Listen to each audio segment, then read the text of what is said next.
Hello everybody, welcome to Storytime Saturday. Today's story is called How Much Does a Snowflake Weigh? So I hope you're going to be blessed by this story. Sit comfortably and I'll begin. It goes like this. It was deep winter and the snow was falling steadily upon the hillside. A tiny mouse crept out of its hole for a little break in its long winter sleep. Drowsily, the little mouse looked around and twitched its whiskers. It would have gone back to sleep too for the rest of the winter, had not a tiny voice echoed from somewhere out there in the white winter wonderland. "Hello, little mouse. Can't you sleep?" The mouse looked all around and caught sight of a tiny bird sitting shivering.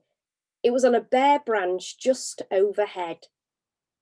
"Hello, Jenny Wren," said the mouse, pleased to find some company on this bleak day. "I just came up for a bit of air before I go back to sleep for the rest of the winter," the mouse said. It was so good to find company for a while. The mouse and the wren sat together, huddled beneath the lowest of the pine tree branches, and they watched the snow falling and enjoyed the little conversation they had between them. "How much do you think a snowflake weighs?" said the little mouse. "A snowflake weighs almost nothing," the wren replied.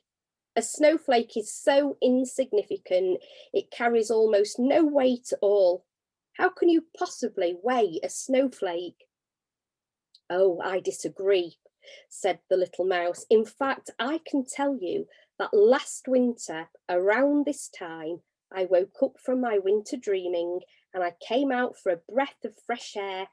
And because I had no companions and nothing better to do, I sat here counting snowflakes as they fell. I watched them settle on these branches and covering the pine needles with a blanket of whiteness. I got as far as 2,492,359. And then, when the very next snowflake fell and settled on the branch dropped right down to the ground and all the snow slid off.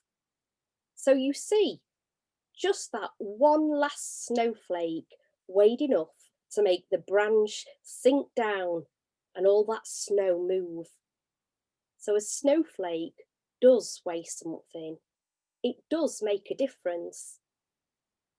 The wren, who was only a tiny little bird herself and didn't think she had much influence on the great big world around her, pondered for a time over the mouse's story. Perhaps, she thought to herself, it really is true that just one little voice can make all the difference. So that is the story of weighing snowflakes. Take care, everybody. God bless, and I'll see you soon.